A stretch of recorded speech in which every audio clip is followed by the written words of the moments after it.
Some of my ideas were crazy. I mean, Tim, if you look back and you would have walked beside me since '98, you'd be like, dude, you're a little crazy. Like, you need to slow down. There's a large dairy farm that has been begging me to go solar. They're ready to go. Right. They can't go. Co-op. Well, I'm not sure about the annual base. I think it's around 96,000 on the annual basis. Yeah. But over 25 years, he was north of 3 million. The Clean Power Hour is brought to you by CPS America, maker of North America's #1 three-phase string inverter, with over 10 gigawatts shipped in the U.S. The CPS product lineup includes string inverters ranging from 25 kW to 350 kW. Their flagship inverter, the CPS 350 kW, is designed to work with solar plants ranging from 2 megawatts to 2 gigawatts. CPS is the world's most bankable inverter brand and is America's #1 choice for solar plants, now offering solutions for commercial, utility, ESS, and balance of system requirements. Go to chintpowersystems.com or call 855-584-7168 to find out more. Hey guys, are you a residential solar installer doing light commercial but wanting to scale into large C&I solar? I'm Tim Montague. I've developed over 150 megawatts of commercial solar, and I've solved the problem that you're having. You don't know what tools and technologies you need in order to successfully close 100 kW to megawatt scale projects. I've developed a commercial solar accelerator to help installers exactly like you. Just go to cleanpowerhour.com, click on strategy, and book a call today. It's totally free with no obligation.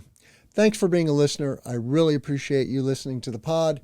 And I'm Tim Montague. Let's grow solar and storage. Go to Clean Power Hour and click strategy today. Thanks so much. The clean energy industry is moving fast. The deals are getting bigger, the technology is evolving, and the stakes have never been higher. Welcome to the Clean Power Hour, the podcast for solar, storage, and microgrid professionals who want to stay ahead of it all. Each week, your host, Tim Montague, industry advisor and president of Clean Power Consulting Group, brings you unfiltered conversations with the leaders actually building the energy transition. Now, here's your host, Tim Montague. Sunrise Solar, out of Chestertown, Maryland, built the system you're about to hear about. 700 kilowatts behind the meter at a small factory, Harbor Sales Company, in Sudlersville. That happens to be a dual-use solar project. We start there. Here's Jim Covington. I'm Jim Covington, and it's the Harbor Sales Company in the booming metropolis of Sudlersville, Maryland. Okay, all right, Harbor Sales, been in business since 1931. We started out in Baltimore, did a bunch of stuff. Now what we're doing is we're just keep on growing. So we needed more space, so we moved over here. So we went from 30,000 square feet to 120,000 square feet with a little bit of growth there in the middle, and started adding a bunch of equipment. What we normally do is we sell sheet panel products. We sell aluminum, we sell plywood, we sell plastics, we sell anything you can possibly imagine that comes in a sheet. And then we load that on 52 trucks every day that go out all over the Mid-Atlantic to make deliveries to all these different shops and different places. I'll tell my story a little bit. With the first time I met Jim, I did construction with my dad all through my life, and we did a lot of buildings and that type of stuff, and I needed this product, and someone said, hey, you should go see Jim. Came over here, I ended up buying pallets or stacks of this 4x8 plywood that we were using on the inside of the building. And that sort of built a relationship, and then when I got into solar and electric, I said, you know what, Jim, you need solar. I know, you've been bugging me for years. That was 10 years ago. Yeah. That was probably 10 years ago. It took you that long to do it, yeah. But now we got a solar system with Jim, and I believe it's going really well. It seems like it's doing fine. What was it that pushed you over the edge and made you do the project? For a long time, we felt as though it was having the history that the panels actually last and they actually do what they're supposed to do, and that really kind of did it. I talked to a couple other guys who had Richard do some stuff for him, and they were confident with what he could do and how he did it. And so we kind of went and decided to go ahead and do that. It also helped that we were able to get some additional grant money to help push the program along a little bit. So that was another huge help. That grant money could be available if you know, patted the right backs and shake the right hands and filled out the right paperwork and all that stuff. The Clean Power Hour is brought to you by SDE, Sinclair Designs and Engineering, fixed tilt and carport racking, design, engineering, permitting, and manufacturing all under one roof in Michigan. No outside vendors, no waiting in someone else's queue, just fast turnaround and steel that ships when you need it. Ask Ag Energy Co. in Illinois or Sunrise Solar in the Mid-Atlantic. They'll tell you what it's like to work with the Sinclair team. SDE, everything in-house. Visit sinclair-designs.com. All right, we're on the eastern shore of Maryland in the Chesapeake Bay. We're in farm country. It looks a lot like Illinois, but we're on the East Coast. We're going to visit a little solar company called Sunrise Solar, Richard Stoltzfus, and we're going to one of his projects, 700 kW ground mount. Yeah, so this project, we've been working with Jim, just kind of working through where we think this project would work for him. It took a little while. We've been probably talking to Jim for 5 years at Harbor Sales, and we were like, Jim, look, it's now or never, let's go. And he said, we took a look at the numbers, and it worked out really well. Yeah, and when you say it's now or never, what are you referring to? Well, we knew Maryland had some pretty good grant programs, and then the 30% ITC was going to sunset. And on top of that, we're seeing Delmarva Power starting in the closed grids. And this is actually a perfect example. This project, when we first started it, we were allowed to do a 900 kW system. Mm-hmm. And then as we worked through the details and they started looking at some of the loads that were coming on, they said, nah, we're going to put you back to 700. So we ended up doing a 700 kW DC. Yeah. And that offsets what percent of their load? About 70% of Jim's load. Okay. And we think it could maybe do some demand mitigation too, because most of his load is during the day. So we're going to still, watch that as it goes along to see if Delmarva will give him any credit on that. But sure, that wasn't part of the payback. Yeah. But generally, we're just offsetting the KWH supply charges. Yep. And then you mentioned grants, other incentives. What are the incentives here in Maryland? Yeah, so we were able to get Jim a USDA grant, and that was 50%. And then we were able to get him a Maryland grant, which kind of came in on the back end. It wasn't even in a conversation when we first signed the contract. And then as we were working through the permitting and interconnection, we found out, hey, Maryland grant would be, this project would be a good candidate for Maryland, the MEA grant as well. So we ended up getting him a little bonus on top of that. So nice. Yeah, Jim still owes me.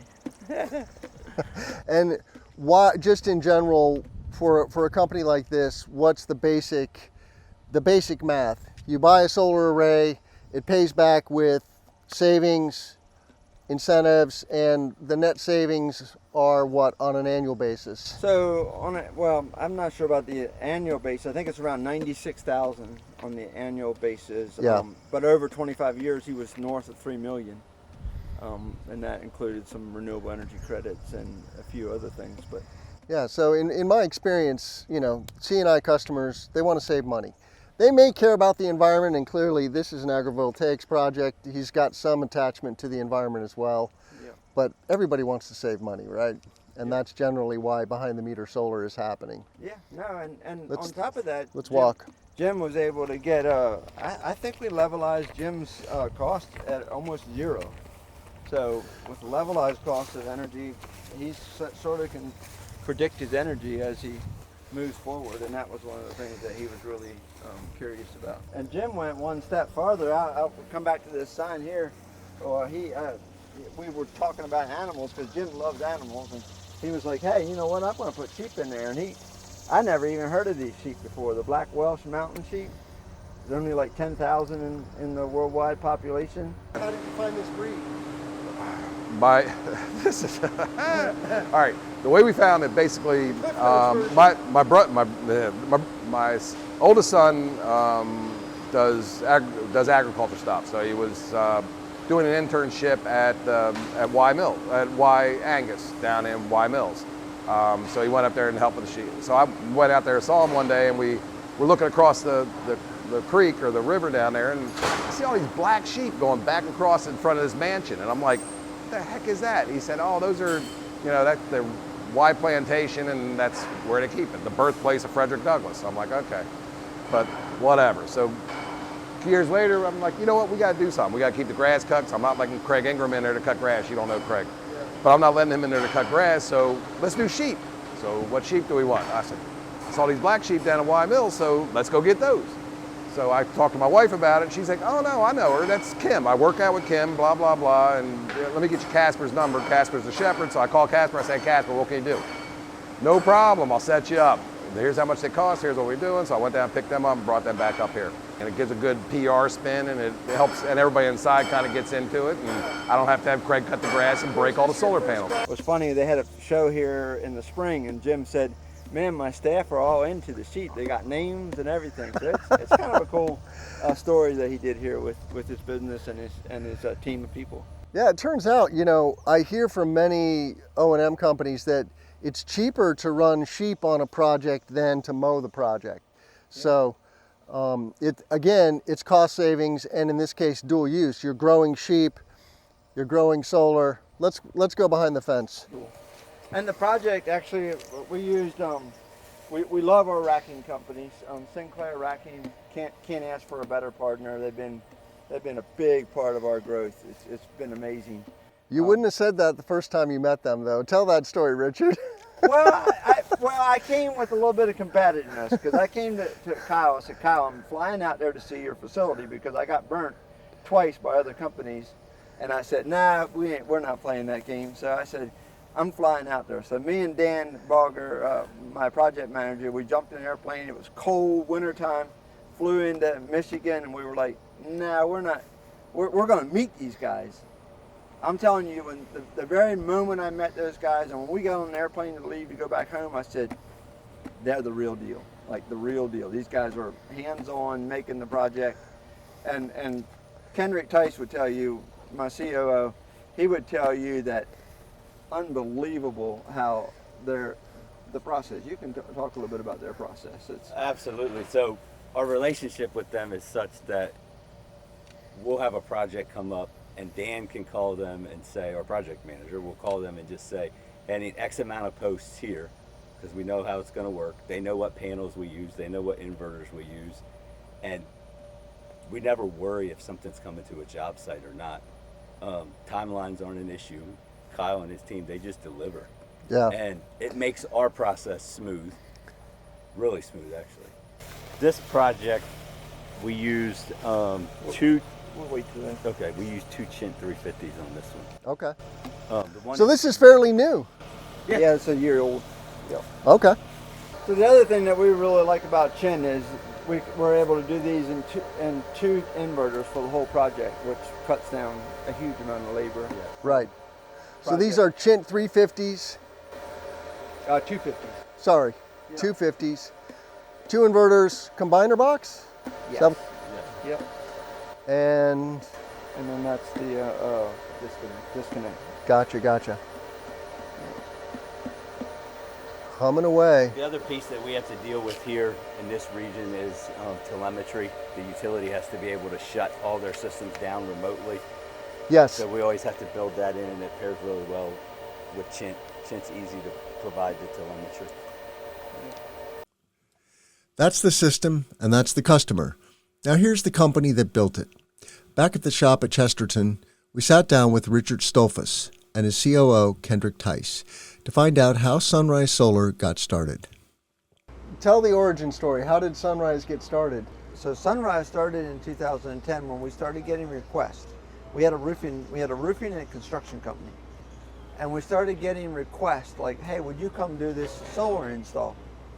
But it was these paper companies weren't necessarily good at their job. They were getting it wrong. They were selling good, but they were getting it wrong. The install was not going the way it was. Like, oh, we're going to put panels on the north side. Like, even I knew that wasn't a good thing. Just increasing the size of the project, right? That's one of the tactics. I know, but I mean, you know know the right thing. Yeah. You know the right thing. And I grew up in that way. My dad was very much about, you do the right thing and you can stay in business forever. You do the wrong thing over and over again and you will be out of business. You will not make it. Yeah. And it's the truth. It's kind of simple. Yeah. And It's you kind of talk stupid about- simple. You talk about origin stories. This is just crossing my mind now, Richard. Richard's dad was a carpenter. They used to build chicken houses, then they started building houses. And it was my senior year in high school as a summer job, and I worked with Richard. But they always tackled, Richard's dad always tackled projects that were like, nobody wanted them, right? It took crazy work. Some of it was dumb, right? But they would do those projects, and beautiful projects. They were hard because some of it just took brute strength. And then when Richard did roofing and post-frame construction, and even when he had the outdoor living company, we would do things that most people were like, we don't want to touch. And that's the solar company founded on that principle of like, what hard thing do we got to do to get a project across the line? Yeah, it was just fun. It was fun getting to say, hey, there's another industry out there. I might But wanna how be a did you part of find it. out about solar? How did you know it was a thing? Well, that's kind of when I started seeing it. I'm like, and then I started hearing, I started like researching and like, oh, you know what? This might be something we want to get into because we're good at tackling stuff that is different. And I called Dan Balger up. Dan was helping me from time to time on jobs, but he was a surveyor working for a surveying company. I said, Dan, you ever think about doing solar? Would you do it if I started the company? So we sat down and we had a whole conversation about it, and he was like, I'll do it. If you can Okay. So I said, I'm going to become a SunPower dealer. And if I get accepted, we're going to California for schooling. And 2 months later, he called me, what's going on? And I'm like, I don't know yet. And they called me one day. First phone call, Dan, we're in. Oh. We're headed to California. We went So to you were a California. SunPower dealer right out of the gate? Yeah, Oh, cool. day one. Oh, wow. And that wasn't normal. They even told me though. Yeah. That we don't often do this. Yeah. We were loyal to the end, and we sold And a lot of projects. that was 2010? Yeah. And we grew with them for years. And Dan was like, he cut the teeth with me, man. Dan's an OG. He's one of the, was here from founder Yep. get-go. The Clean Power Hour is brought to you by CPS America, maker of North America's #1 three-phase string inverter, with over 10 gigawatts shipped in the U.S. The CPS product lineup includes string inverters ranging from 25 kW to 350 kW. Their flagship inverter, the CPS 350 kW, is designed to work with solar plants ranging from 2 megawatts to 2 gigawatts. CPS is the world's most bankable inverter brand and is America's #1 choice for solar plants, now offering solutions for commercial, utility, ESS, and balance of system requirements. Go to chintpowersystems.com or call 855-584-7168 to find out more. Richard is a fierce competitor. Give him something he can't beat, and he won't walk away. In the early 90s, that thing was riding bulls. You heard me right. He was a bull rider. A neighbor mentioned Cowtown Rodeo in Piles Grove, New Jersey, where new bulls, never ridden, came through the chute every Sunday. I mean, I've always had sort of a thing for adrenaline rush. I've always been a little bit that type of person. So watching PBR, watching pro bull riding, I was always intrigued by the thought of trying to overcome one of them beasts. When was the first time you thought about being a bull rider? Me and my brother had this wild idea. Our neighbor brought it up that, hey, every Saturday or every Sunday in the spring, Cowtown Rodeo does their practice bulls, and you can go up there and get on as many as you want. And we decided we're going to go do it. Gene and Richard, all they would talk about is, man, this practice pen and that practice pen. And I remember the day they got their chaps. You Yep. guys were fired up. You both brought them to work. Yeah, we were in. And so we go up to the Cowtown Rodeo. They literally run the bulls through these chutes. They're brand new bulls that have never been bucked before. And you crawl over that fence and get on that thing and strap yourself to it. and go out and ride. And we thought it was the greatest thing. Well, the other part of it you have to understand about me is I'm a competitor. I love to compete. And it drove me crazy that I couldn't beat these things. But my dream was to make it to the PBR. I never got there. Some injuries and that type of thing kind of started to bring the reality of like, do I really want to injure myself so bad that I can't function? It didn't stop me. Well, speaking of injuries, you have a pretty notable injury on your head. What happened there? 2000, I took a pretty hard hit on the back of a bull. So I didn't even hit the ground yet when he hit me. He came out jumping, and if you ever watch bull riding, they can jump 4 or 5 feet off the ground with very little problem. And he hit the ground and lost his footing. And I went over the front, but I didn't leave the front because I was still strapped in. And I tried to sit up, so they tell me. And the bull threw his head up to get up. And when he did that, he caught me right across his face with his horn. And it broke pretty much every bone from here to here. It shattered him. Like I had to do 14 hours of reconstructive surgery and lost like two rounds of blood where they had to pump me full of blood. It was a pretty intense type of thing. I thought I was dying at one point when I woke up in the hospital. I was thinking this was the end. Like I'm not going to get it. It felt pretty bad. A head injury is not something that I would ever wish on anybody.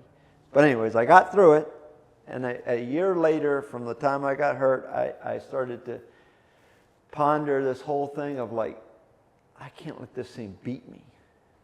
And so I got back on 5 more. The 5th one I got on, I took another hard hit with a helmet on at this point. The first time back in that day, it was the helmets were kind of looked down on. They were looked down on, actually. Mm-hmm. And so, but the second time around, I said, I'm wearing a helmet. And I took it right square in the face again on that with the helmet. And I said, I think that's enough. I'm done. And I had met my wife at that point too. So at that point, I'm like, okay, it's time for me to move on. And I got a second chance. So your bull riding career was how long? It was about 3 years. Okay. Yeah, it was pretty short compared to a lot of young guys that grow up doing it. Business is a little bit the same way. You take some risks. You have to, as a business owner, to go out there and move ahead. You have to take some risk. It's a matter of time that you're going to stub your toe, or you're going to see some things that you're like, oh, do I have it in me? You know, I often ask business owners that have seemed to be doing really well and kind of got through the hardest parts of their years, and now they're looking at retirement. That conversation is being had, and I often ask them, like, what was that year? What was that time? Mm-hmm. And it's without even doubt, they all look at you and go, oh yeah, I had that time. And it's that time where you're like, I don't think I'm going to make it.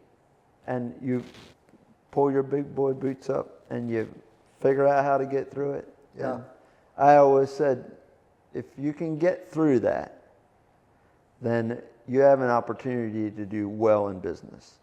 When you think about your solar careers, what are some times that stand out as being really significant tests of your grit and determination?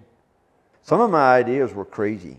I mean, Tim, if you look back and you would have walked beside me since '98, you'd be like, dude, you're a little crazy. Like, you need to slow down. I was just a high energy person.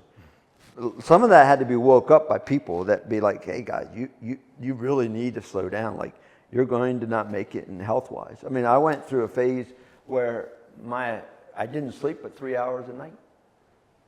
It takes grind. I don't know if it takes that kind of grind, because there was too much going on, but it takes grind to run a business. Tim, you're around people all the time in business. What was going on though that you were only sleeping 3 hours? You just got to remember, I have OCD. Maybe that OCD is one thing. I see things that drives me crazy when it's not perfect. That was one part. The other part is my attention on something was short. Like, I seen opportunities everywhere I went. I mean, just driving with me down the road, I would be looking at being like, that's an opportunity. Like, why are we not doing that? Solar, that to me has been one of the hardest industries I feel like I had to wade through, and it's kept my attention.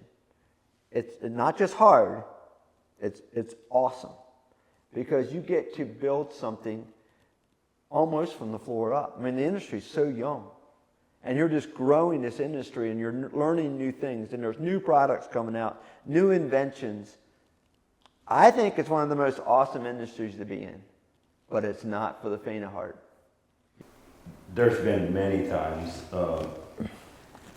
something will go through with the utility and the costs are higher.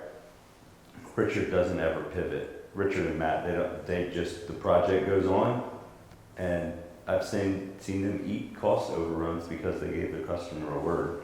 And that's why I work for him, because he lets us go do our job, and I know who's standing behind me and gonna back me. And risks, like I remember writing the first USDA REAP grant. We sold the project on the REAP grant. We had never written one in our lives. And the girl that writes our grants now, Katie, when she was writing USDA REAP grants, they said, there's no other company that writes a grant like you. And that's credit to Katie, but 2014, 15, we didn't have a clue about REAP grants. But by the time we were done, we've won millions of dollars of REAP grants. And so there's things like that that we just step into over and over again that you could say they're risky because you've never done them before, but you just step in, you wade through it, and you keep getting after it. What do you say to customers who are critical of the solar industry for being dependent on incentives? Right. Well, there's two ways to look at it. I remember telling clients back in the day, you're willing to drive your car on the road, right? The car industry is dependent on subsidy over subsidy over subsidy. I drive on this road because of my neighbor's tax dollars. It's not just my tax dollars. Right. That's a subsidy. The fuel industry is subsidized. So I used to always use that example. And also, the one thing business owners understand, Richard alluded to it, but it's opportunity.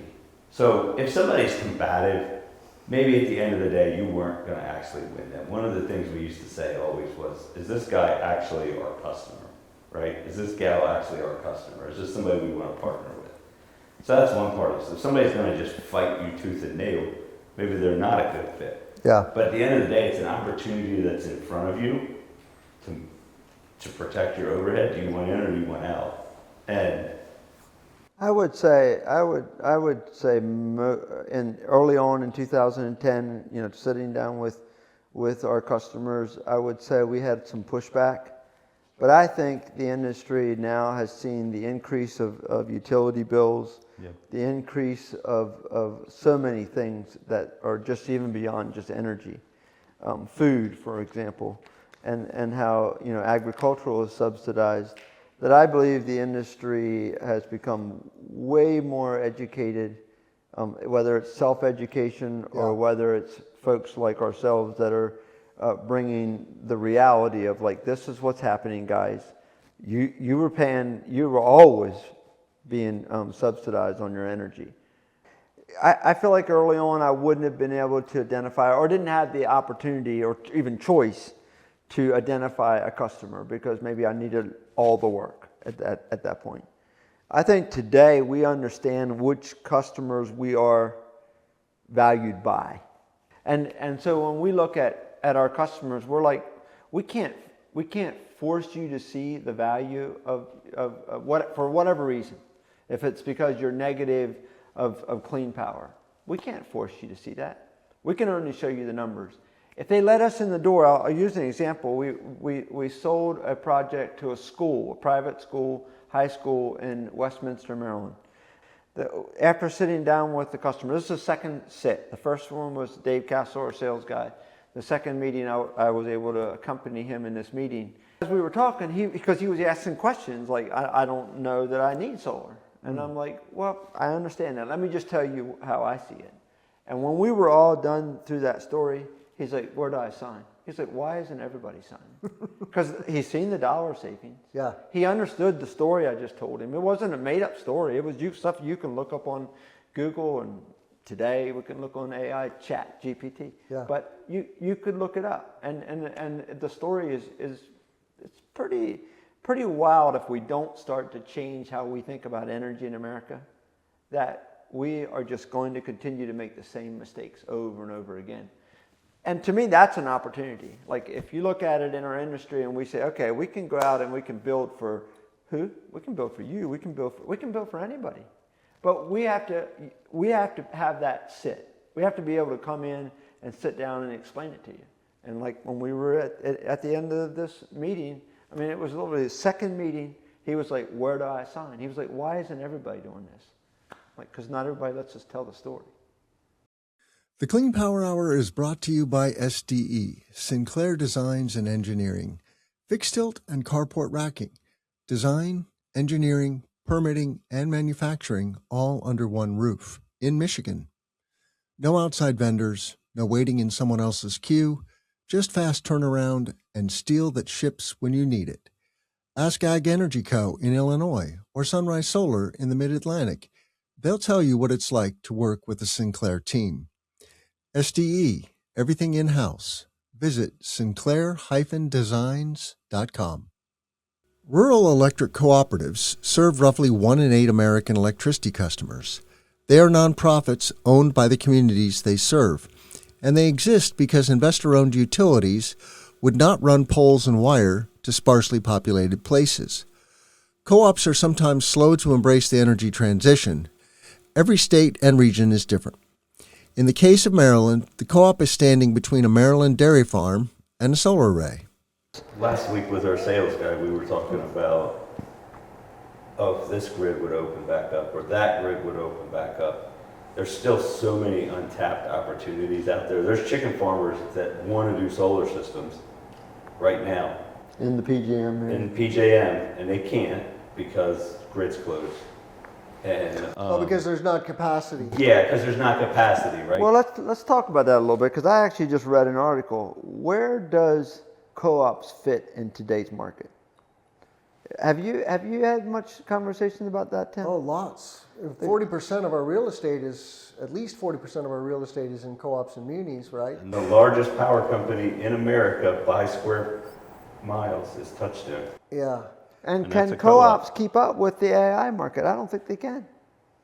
But I'd like to hear your opinion. Well, I'm no expert on public power. It's curious to me how much variance there is from place to place. Yes. In Wisconsin, the co-ops are doing solar projects. In Illinois, they're barely dabbling. They're doing some pilot projects. And they did get access to the renewable energy credit. So it depends on the incentive programs also, which can be focused more on IOUs, investor-owned utilities.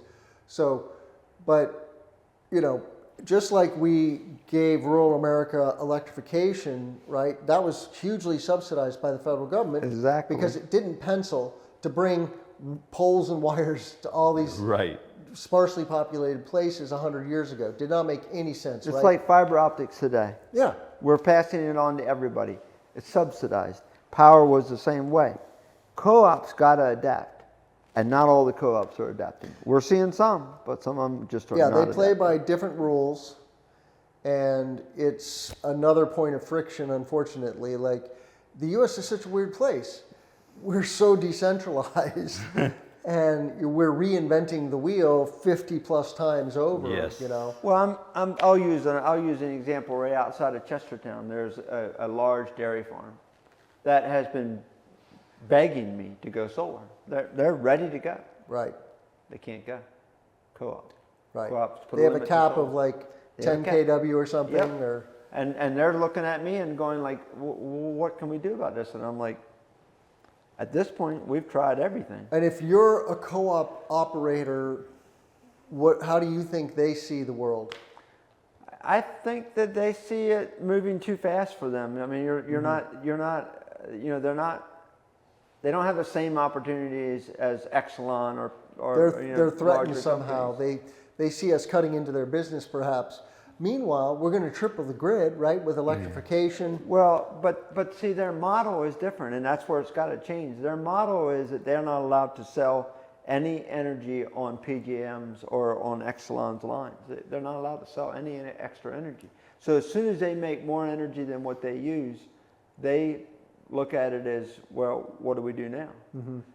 I think the adoption to solar is, and if most people knew exactly how it works, they would want co-ops to go away.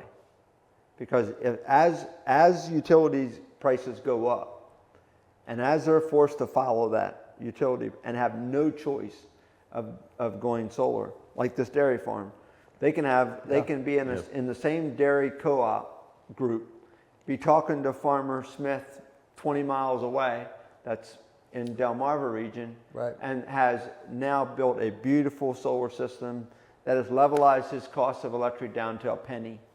And they're going, here I am, watching it go up, and can do nothing about it. I don't know what the solution is. I would love to hear somebody that lives in that utility world. Like, there's got to be a solution. I have a friend, or an acquaintance, we'll call him, that is in that chop tank world. And the model is the shareholder is the client, right? They're essentially owned by whoever's, they're owned by the customers own the co-op. So they get X amount of dollars to invest back onto the line. And so if it doesn't benefit the shareholder, which is everyone but that dairy farmer's not getting an upgrade because it's not beneficial to everyone, right? Well, is there anything we didn't talk about that you guys wanted to talk about? Man, I think we covered a lot. I think we covered a lot, Tim. That was good. It was good. Richard Stoltzfus, Kendrick Tice, and Jim Covington of Harbor Sales, thank you for the time and for the tour. Links to Sunrise and Harbor Sales are in the show notes. I'm Tim Montague. Let's grow solar and storage. The Clean Power Hour is brought to you by CPS America, maker of North America's #1 three-phase string inverter, with over 10 gigawatts shipped in the U.S. The CPS product lineup includes string inverters ranging from 25 kW to 350 kW. Their flagship inverter, the CPS 350 kW, is designed to work with solar plants ranging from 2 megawatts to 2 gigawatts. CPS is the world's most bankable inverter brand and is America's #1 choice for solar plants, now offering solutions for commercial, utility, ESS, and balance of system requirements. Go to chintpowersystems.com or call 855-584-7168 to find out more.